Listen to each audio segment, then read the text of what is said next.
John in Skyrim. Written by Nova Sage Kairos. Directed and edited plus concept by John J. H. Wylocker. The Rift Between Worlds. The cold winds of Skyrim howled through the towering peaks of the throat of the world, sending shivers through the land below. John, a seasoned wanderer of Tamriel, pulled his cloak tighter around his shoulders as he gazed up at the ancient mountain. His journey had taken him to the farthest reaches of the province, from the windswept tundras of Whiterun to the shadowed forests of Falkreath. Yet nothing had prepared him for what lay ahead. A great rift had appeared in the skies above Skyrim, a swirling maelstrom of light and shadow, unlike anything ever seen before. The very air crackled with energy as blue and white hues danced in chaotic patterns. The townsfolk whispered of divine intervention, Daedric trickery, or worse, the return of a long-forgotten force. But John knew the truth. This was something far beyond the realms of Mundus.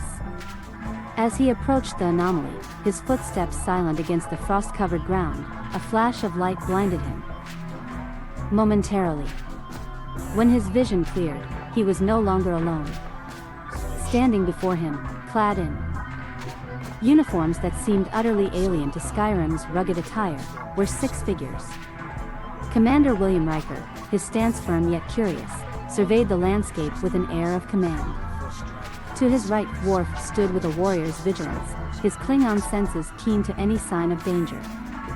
Geordi LaForge adjusted his visor, scanning the unfamiliar surroundings. Data, his android expression unreadable, analyzed the anomaly with rapid calculations.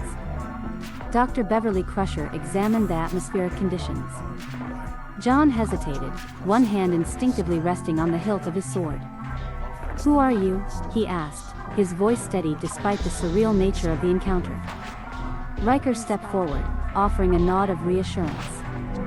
"We mean you no harm. I am Commander William Riker of the USS Enterprise. We appear to have been pulled into your world by an unknown force." John exhaled slowly, his mind racing. He had heard tales of Oblivion Gates, of time-traveling sorcerers. But nothing like this.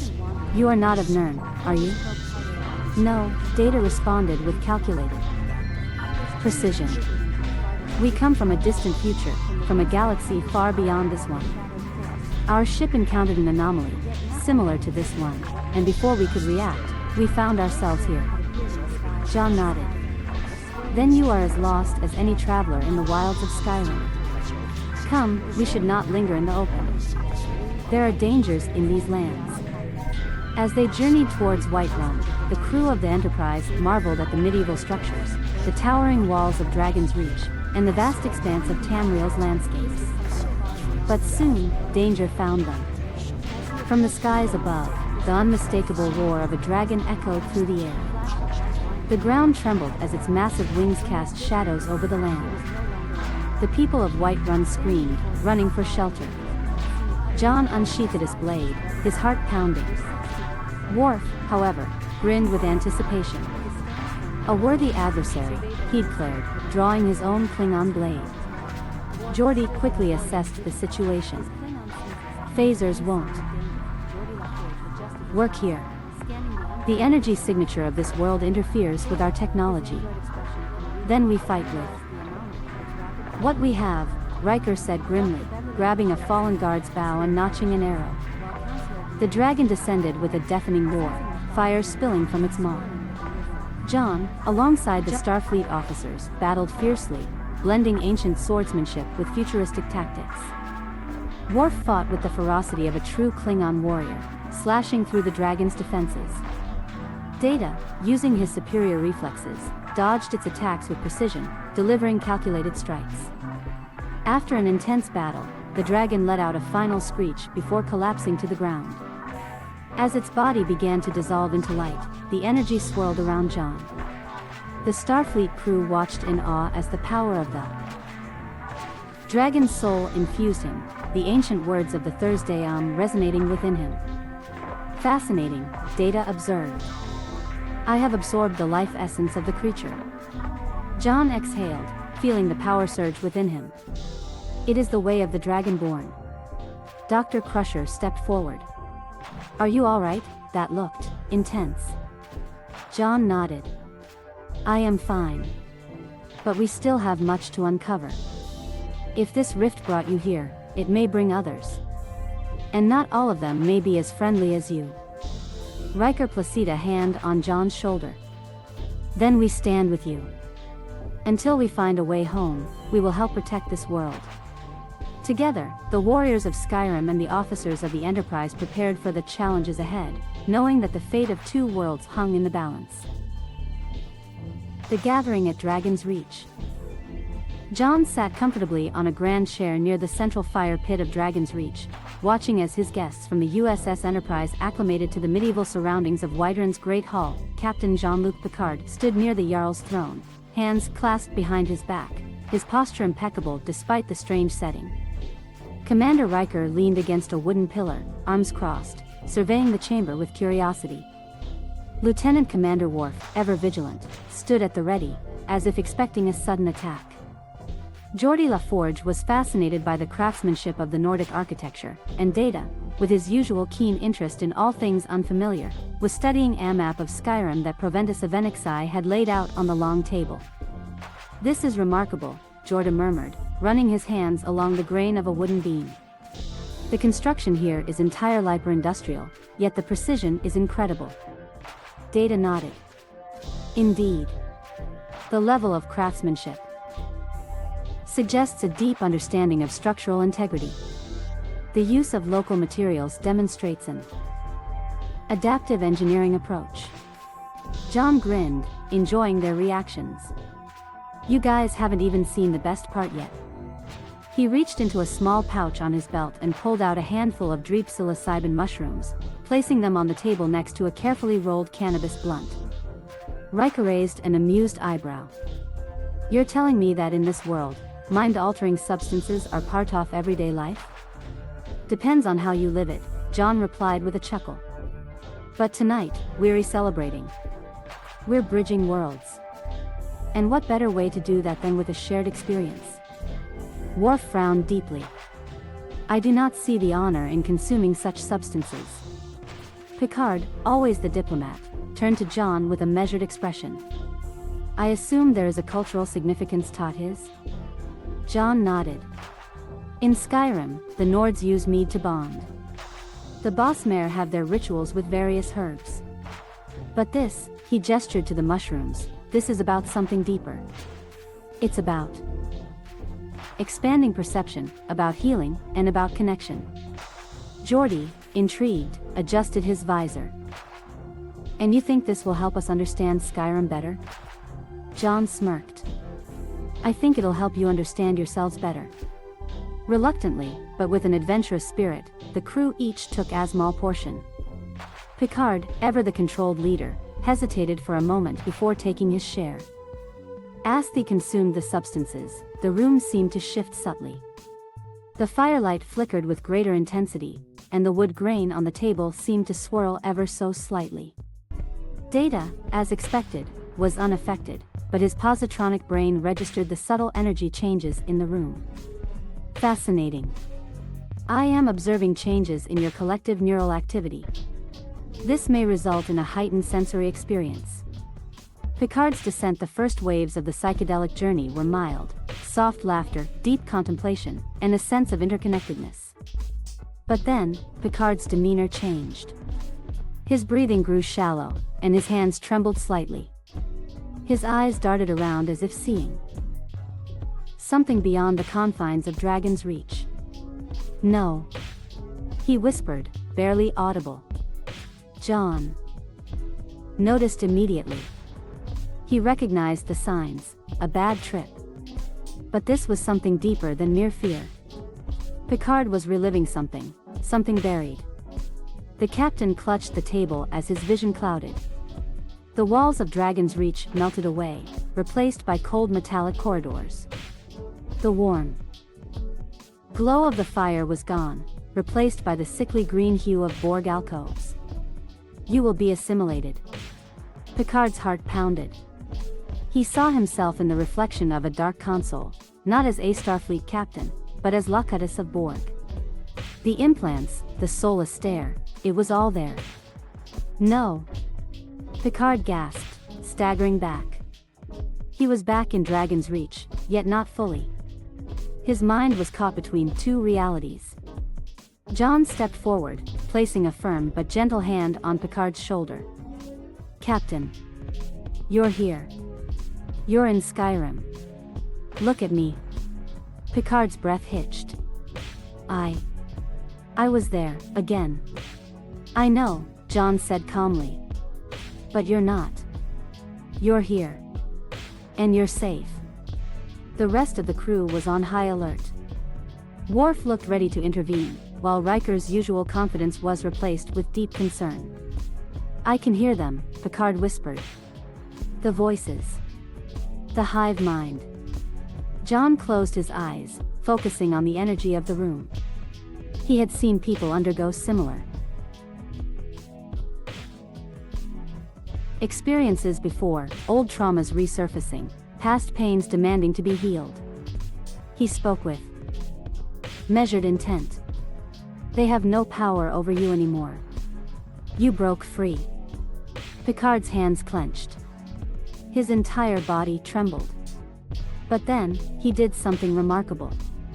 He straightened his back, took a deep breath, and steadied himself. He focused on the warmth of the fire, the presence of his friends, and the undeniable truth that he was not Locutus. He was Jean-Luc Picard, captain of the Enterprise. John saw the shift.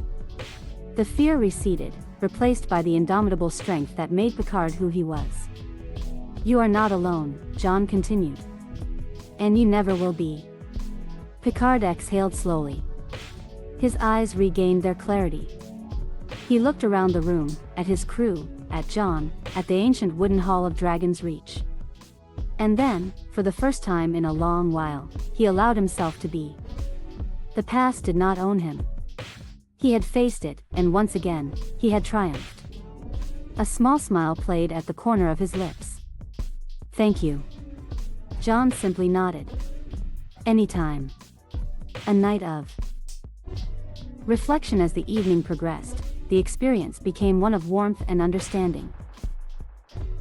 Riker played a lute he had found, Worf eventually took a cautious sip of Nordic mead, and Jorda marveled at the way the light danced in patterns his visor could pick up, but his eyes never had. Data recorded everything, fascinated by the human responses to the substances.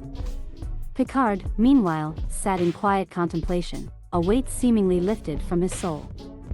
John leaned back, watching his newfound friends. This, he thought, is what Skyrim is truly about. Not just the battles, the politics, or the quests, but the moments of connection, of growth, of healing.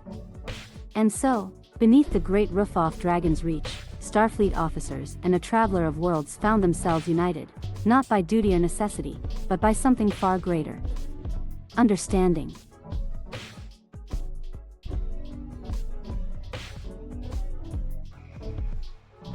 A journey beyond worlds. The night was cool, and the crackling of the fire provided a comforting rhythm against the backdrop of the plains of Whiterun.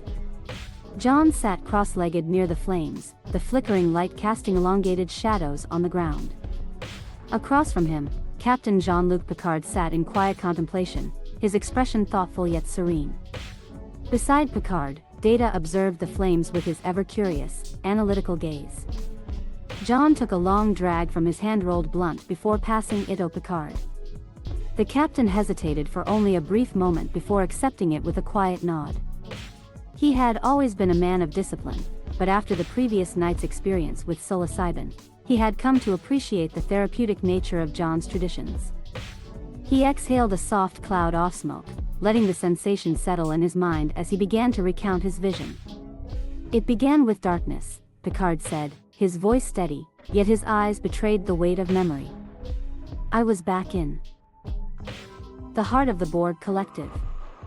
I felt their voices again, thousands of them, drowning my own thoughts, consuming my identity. He paused, glancing at John, who listened intently, nodding in understanding. But this time, something was different. I did not fight them. I let go. John leaned forward, intrigued. What happened then? Picard took another slow inhale before continuing. The chaos gave way to something else, a vast, infinite network of light and consciousness. I saw the threads of existence, not as something to be feared, but as something deeply interconnected. Then, I found myself standing on the surface of a strange, ethereal world. It was not Earth, nor was it any planet I have ever known. And yet, it felt welcoming. Data tilted his head slightly. Fascinating that it would appear that the psilocybin induced an altered perception of your psychological trauma, allowing you to reconcile with the experience in a new way. Picard exhaled slowly, nodding. Precisely, Data. And for the first time in years, I felt that I was truly free from the specter of Locutus. The trip ended with a profound sense of peace, a gift, I believe, that I had long sought without even realizing it. He looked at John, his usual composed demeanor softening. I must thank you for that. John smiled. I only provided the experience. You're the one who embraced it. Picard returned the smile before glancing at Data, who gave him an approving nod. The captain then turned back to John. I have an invitation for you, John. As a token of my gratitude, and because I believe you may enjoy it, I would like to invite you aboard the Enterprise for a week. John's eyes widened in sheer astonishment. You mean, to travel with you? Across the Alpha Quadrant? Picard nodded. Yes. We will be making a brief trip, Risa, Bajorans, and perhaps a few other locations I think you may find fascinating. It is just 5 days at Warp 9. I believe it would be a journey well worth taking. John was momentarily speechless, his mind racing at the prospect. That has been one of my dreams. To see the stars, to travel with the crew of the Enterprise. He shook his head, smiling in disbelief. Captain, I would be honored. Data interjected with a touch of humor in his otherwise neutral tone. I would advise bringing along additional supplies of psilocybin and cannabis. Wesley Crusher may be interested in partaking, though his mother may require some convincing. Picard let out a soft chuckle. I suspect Beverly will be less than enthusiastic about that idea. The conversation continued deep into the night, accompanied by warm laughter, the sharing of stories, and the slow, comforting rhythm of passing the joint around the fire. Wine and ale flowed freely, and for a while, they were simply travelers, enjoying the transient beauty of the Skyrim night. As dawn approached, John stood before the gates off Whiterun, saying his farewells. Lydia, Isolde, Carlotta, John Battleborn, and many others had gathered to see him off. Each farewell carried a weight of camaraderie and understanding, though John reassured them that he would return. Standing in the town square was the away team, Picard, Riker, Worf, Geordi, Dr. Crusher, and Data. Their presence felt almost surreal against the medieval backdrop of Whiterun. As John took his place among them, Picard tapped his communicator. Enterprise, 7 to beam up.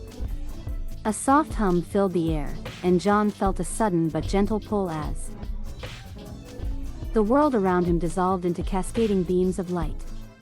In the blink of an eye, he rematerialized inside the transporter room of the USS Enterprise. Before him stood Deanna Troi, her warm, perceptive eyes studying him with curiosity and kindness. To her right, Chief Miles O'Brien stood at the transporter controls, a slight grin on his face. Beside them, Wesley Crusher was visibly excited, shifting slightly on his feet as he glanced between John and Captain Picard. John felt a moment of nervous exhilaration as he took his first steps onto the gleaming floor of the iconic starship. Deanna smiled warmly. Welcome aboard the Enterprise, John. Picard placed a reassuring hand on his shoulder. Your journey has only just begun. Picard, always the composed leader, turned to Riker and Data. Number 1, Mr. Data, I'd like you both to accompany me in giving John a tour of the Enterprise later today. Aye, Captain, Riker said with a nod. Data inclined his head slightly. I will ensure we cover all areas of interest relevant to John's acclimation. Geordi, Worf, Picard continued, I want you to take the weapons Jarl Balgruuf provided to the holodeck and conduct a full analysis. We need to determine their properties and effectiveness. Worf straightened with disciplined precision. It will be done, Captain. Geordi adjusted his visor and chuckled. I have to admit, I never thought we'd be testing medieval weapons aboard the Enterprise. They are not merely medieval, Lieutenant, Worf said sternly. They are weapons of war, and their power should not be underestimated. Picard nodded approvingly. Then proceed. With that, Worf and Geordi left the transporter room, heading toward the holodeck, eager to begin their analysis. Wesley stepped forward, his youthful enthusiasm barely contained. John, Worf told me about your experiences on the surface. He said the psilocybin and cannabis journey you all had was a test of strength, an experience that could help one grow as a warrior. John smirked slightly. That sounds like something Worf would say. It was a powerful experience, one that reshaped Picard's perspective as well. Deanna folded her arms and gave Picard an amused glance. You experienced the effects as well, Captain? Picard, ever the dignified officer, gave a slight sigh before nodding. It was illuminating, to say the least. He then turned back to John. But let's keep that discussion between us for now. Wesley grinned. I'd love to try it. I mean, if it's safe. Scientifically, of course. John chuckled. Psilocybin isn't just about seeing things, it's about feeling, understanding, and confronting the unknown within yourself. Deanna placed a hand on Wesley's shoulder. Psilocybin and cannabis alter the mind, and experiences vary greatly. It is not to be taken lightly. John nodded. That's true. You have to respect the substance. Picard cleared his throat. For now, we have more pressing matters. Deanna, Wesley, please show John to his quarters. Deanna nodded. Of course, Captain. She gestured for John to follow her. Come, I think you'll find the Enterprise quite comfortable. As they walked through the sleek, metallic corridors of the ship, Wesley continued. So, what was the trip like? What did you see? John took a deep breath. It started out dark, overwhelming. Picard was trapped in a vision of his time as Locutus of Borg. But then, he faced it. He accepted it. And everything changed. Wesley listened intently. And then? John smiled. Then, it became beautiful. Deanna glanced at John with a knowing look. You helped him find closure, didn't you? John nodded. I think so. They arrived at his quarters, the door sliding open with a soft hiss. The room was spacious and comfortable, a perfect blend of function and warmth. Deanna turned to John. Get some rest. The Enterprise may be overwhelming at first, but you're among friends. John looked around the room, then back at Deanna and Wesley. Thank you. As the door closed behind them, John exhaled deeply, letting the reality of his situation settle in. He was on the USS Enterprise, about to embark on the journey of a lifetime. In the expansive holodeck aboard the Enterprise, Geordi LaForge and Worf stood side by side, examining the array of ancient yet potent weapons gifted to them by Jarl Balgruuf. A mace of destruction and healing, Geordi mused, adjusting his visor as he scanned the intricate runes carved into its metal surface. Some kind of dual-function enchantment. It looks like it can deal massive blunt force damage while also, get this, restoring the wielder's stamina on impact. That's something we don't see every day. Worf grunted in approval as he took the katana with an electric enchantment. The blade crackled faintly as he swung it through the air. A weapon worthy of a Klingon warrior, he stated with pride. Its energy output is similar to a bat'leth modified with disruptor technology. Geordi nodded. Alright, let's put them to the test. Computer, initiate combat simulation, board drones, Romulan soldiers, and various material targets including stone, wood, and standard Starfleet force fields. The holodeck shimmered as the simulation loaded, materializing an abandoned Borg cube interior, dark and menacing, punctuated by eerie green lighting. Borg drones slowly turned their heads, their optical sensors locking onto Geordi and Worf. Worf didn't hesitate. With a powerful swing, he sliced through the nearest drone with his katana, electricity surging through the drone's cybernetic implants, causing it to convulse before collapsing. The energy disruption is effective. The Borg's shielding does not adapt immediately to enchanted weaponry. Geordi adjusted his visor. Looks like the energy signature of these weapons operates on a frequency the Borg aren't prepared for. Computer, analyze efficiency and suggest possible countermeasures. The computer beeped in response. Borg adaptive shielding will require approximately 6 additional strikes before compensation is achieved.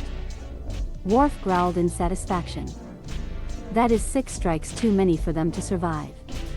Turning his attention to the bow, Geordi loaded an arrow and released it toward a Romulan hologram. Upon impact, the arrow erupted into a burst of magical energy, incapacitating the target instantly. Damn, this thing packs a punch. Starfleet could learn a thing or two from this enchantment tech. Worf then held up the Wabajak, the bizarre staff of Shiagarath. This weapon is unconventional. Geordi chuckled. Understatement of the year. Go ahead, give it a shot. Worf aimed the Wabajak at a Borg drone and activated it. The result was immediate and wildly unpredictable. The drone transformed into a large cheese wheel before vanishing entirely. Geordi burst out laughing. Okay, I have no idea how are we going to scientifically analyze that. Worf scowled, but even he couldn't deny the amusement. This weapon is madness incarnate. That would fit the profile of its creator, Geordi marked. Computer, compile all gathered data and transmit a report to the main database. End program.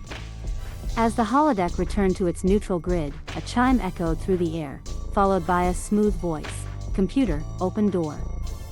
The holodeck doors slid apart, revealing Captain Picard and Data. Gentlemen, Picard said with a small smile, I trust your experiment was enlightening? Indeed, Captain, Worf responded. These weapons have formidable capabilities. Good, Picard said, before turning to Data. Shall we? Data nodded and tapped his communicator.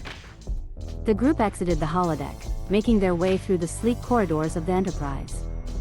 Shortly after, Picard and Data arrived at John's quarters. Picard pressed the chime, and a moment later, the door swished open.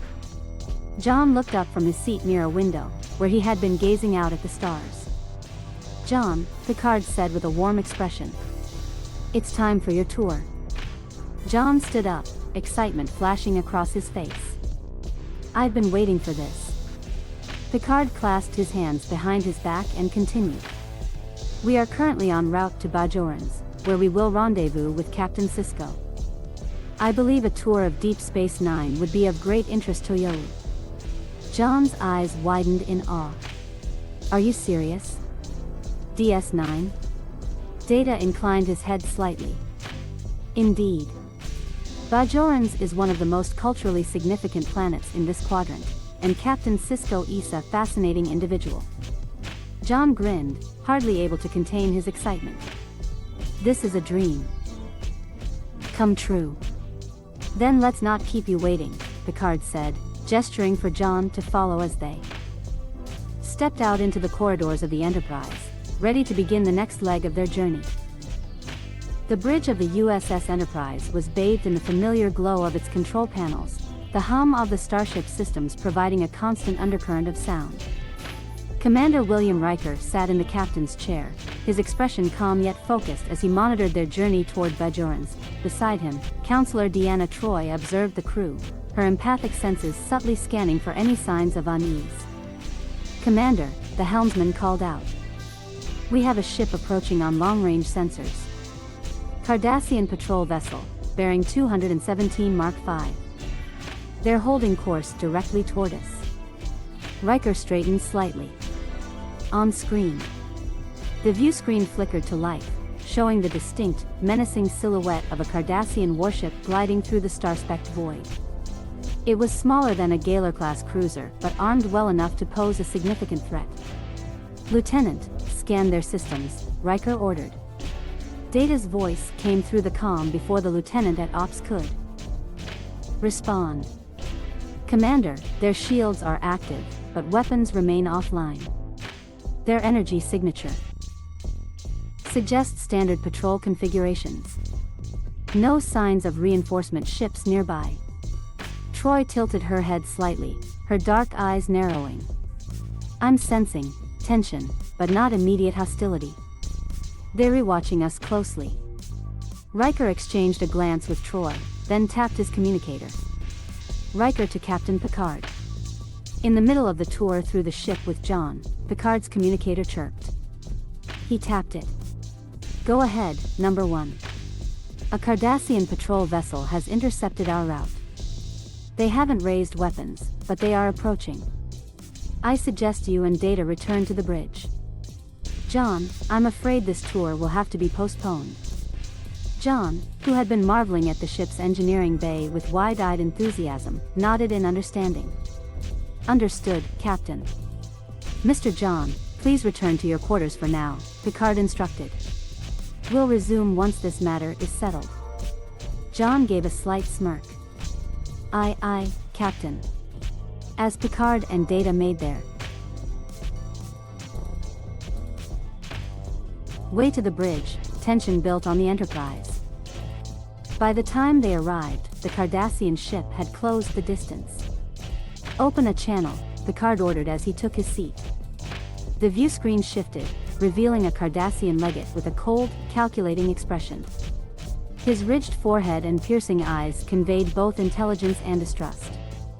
"This is Captain Jean-Luc Picard of the Federation Starship Enterprise. We are en route to Bajorans and have no hostile intentions." The Cardassian legate clasped his hands together, leaning forward. "Ah, Captain Picard. Your reputation precedes you. I am Legate Marek of the Fourth Order. You are traveling through a region under Cardassian jurisdiction. This is most inconvenient." Picard remained composed. "We were under the impression that Bayer's corridor was open to Federation travel. If there is a misunderstanding, we are more than willing to discuss it." Riker folded his arms. "Standard diplomatic talk. The Cardassians always love their little power plays," he muttered under his breath. Unfortunately, the legate caught the remark, his eyes flashing with irritation. "Commander Riker, was that an insult? How typically arrogant of Starfleet officers." Picard shot Riker a warning glance, but the damage was done. The legate's expression darkened. "You were given an opportunity to avoid conflict, Captain. But if your officers cannot hold their tongues, I see little reason to hold my fire." The transmission cut abruptly. "Red alert." Riker barked. The klaxons blared as the Cardassian vessel powered up its weapons. On the screen, torpedoes flared to life, streaking toward the Enterprise at alarming speed. Picard gripped the armrest of his chair. "All hands, brace for impact." The battle had begun. The Enterprise's bridge was tense as the Cardassian vessel opened fire, emerald green disruptor beams slicing through the void toward the Federation ship. Riker reacted instantly, his voice sharp with command. "Red alert, shields up. Evasive maneuvers, pattern Delta 3. Return fire." Lieutenant Daniels at the helm banked the ship hard to port while the tactical officer, Ensign Vrel, locked phasers on the incoming vessel. Golden lances of energy erupted from the Enterprise, striking the Cardassian ship's forward shields with pinpoint precision. John had barely settled into his quarters when the ship rocked violently, throwing him off balance. The intercom crackled to life as Picard's voice came through. "All hands to battle stations. Mr. John, remain in your quarters. This is not a drill." Frustration surged in him, but he understood. He wasn't Starfleet. He had no place on the bridge during combat, yet he wished he could witness the event firsthand. On the bridge, Riker's diplomacy had failed. The Cardassian legate, enraged by what he perceived as a slight, had ordered his ship to attack. Now it was a fight for survival. Shields holding at 70%, reported Geordi from engineering over the comms. They're using some kind of phase torpedo. We're recompensating, but it's draining our power. Understood, LaForge. Keep those shields reinforced. Riker commanded. Options? Data, calm and analytical as ever, processed the tactical situation in microseconds. The Cardassian vessel has a structural weakness along its starboard nacelle. A concentrated phaser burst could disable their warp capabilities. Trell, target that nacelle.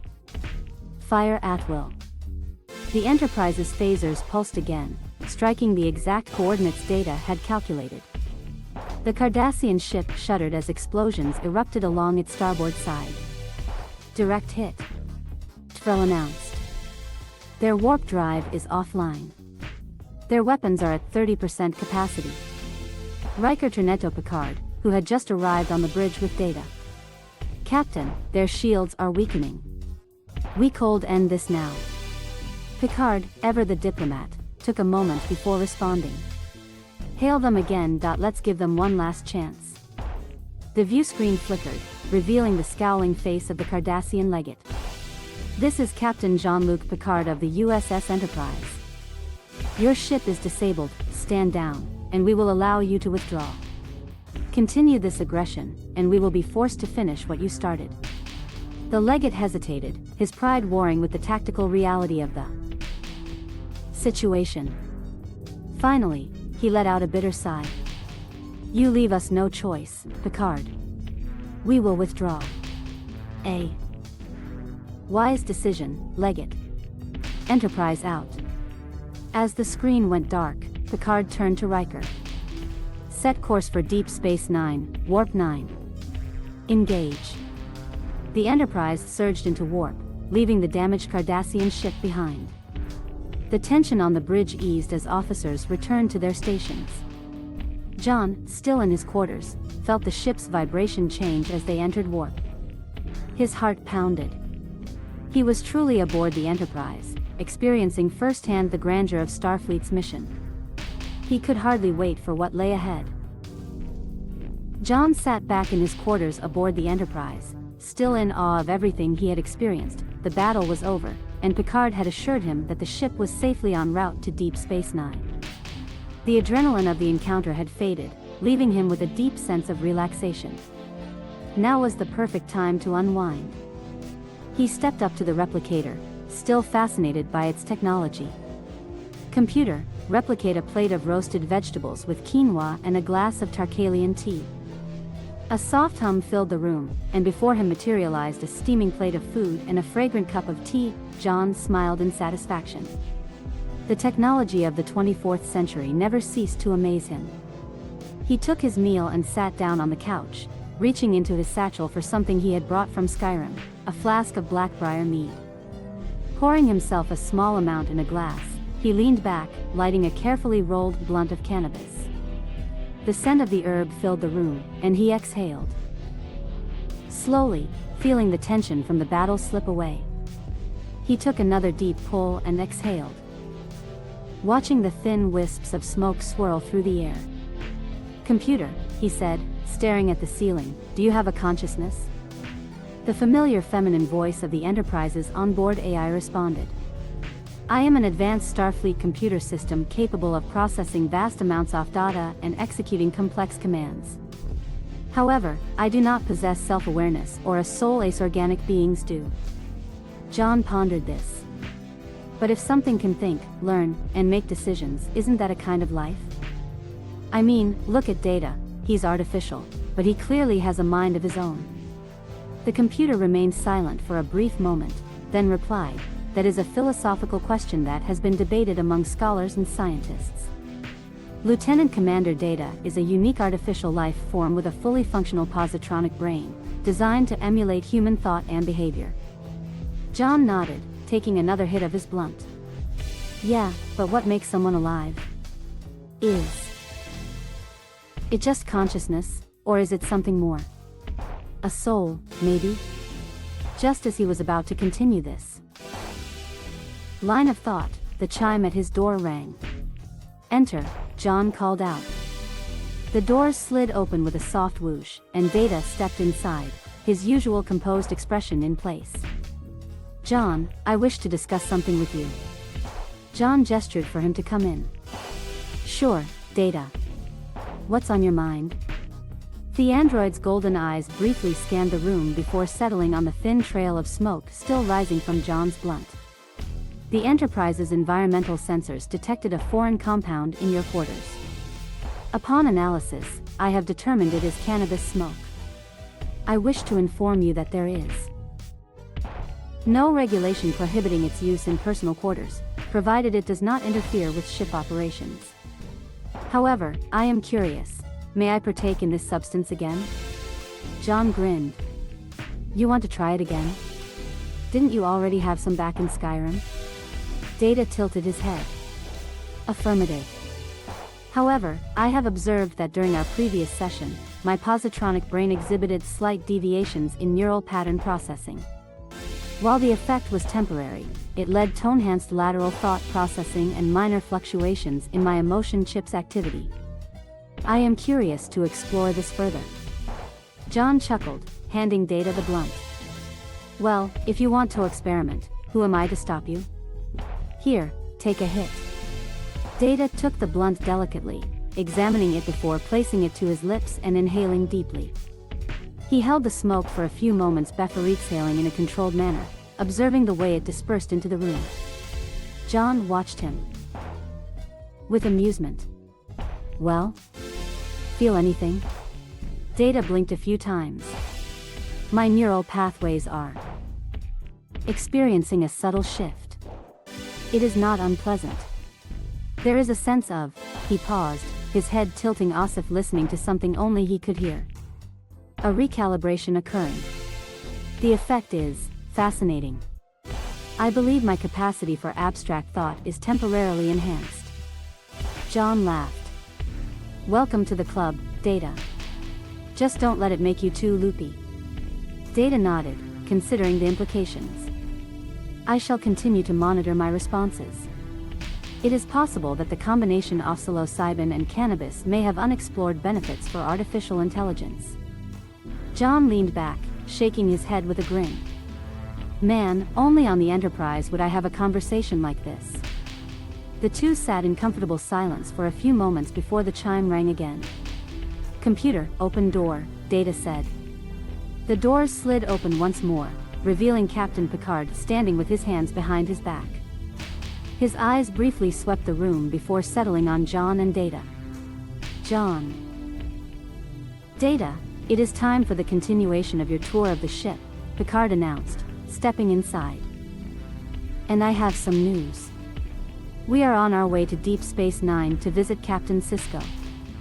I believe you will find the experience quite enlightening." John's eyes widened with excitement. "Deep Space Nine? That's incredible." Picard nodded with a small smile. "I thought you might appreciate it. Now, shall we begin?" The corridors of the USS Enterprise hummed softly with the ship's power as John walked alongside Captain Picard and Data. The tour was already well underway, and John had seen marvels beyond his wildest dreams. The engineering deck, the medical bay, each section of the ship fascinated him, but it was the people aboard that truly made it special. Picard had explained in great detail the role of Starfleet and the spirit of exploration that guided their mission. Data had added his own unique insights, occasionally peppering in philosophical musings that left John with much to ponder. As they made their way towards the observation lounge, Riker's voice suddenly came over the comm. "Captain, we have arrived at Deep Space Nine." Picard tapped his communicator. "Acknowledged, number 1. We will be there shortly." He turned to John with a small, knowing smile. "It seems our tour will have to wait. Come with us to the bridge." John hesitated, looking between them. "Are you sure? I don't want to be in the way." Data tilted his head, his golden eyes studying John with analytical precision. Your presence is warranted. You are our guest, and this moment is historically significant for you. John nodded, exhaling deeply, and followed them. As they stepped onto the bridge, the large view screen displayed the sprawling majesty of Deep Space Nine. The station loomed ahead, its distinctive Cardassian architecture silhouetted against the distant stars. The immense docking ring rotated slowly, and tiny specks of light indicated incoming and outgoing traffic. On the main viewer, a transmission flickered to life, revealing Major Karaneri standing in ops. Her expression was firm yet welcoming. This is Deep Space Nine. Welcome, Enterprise.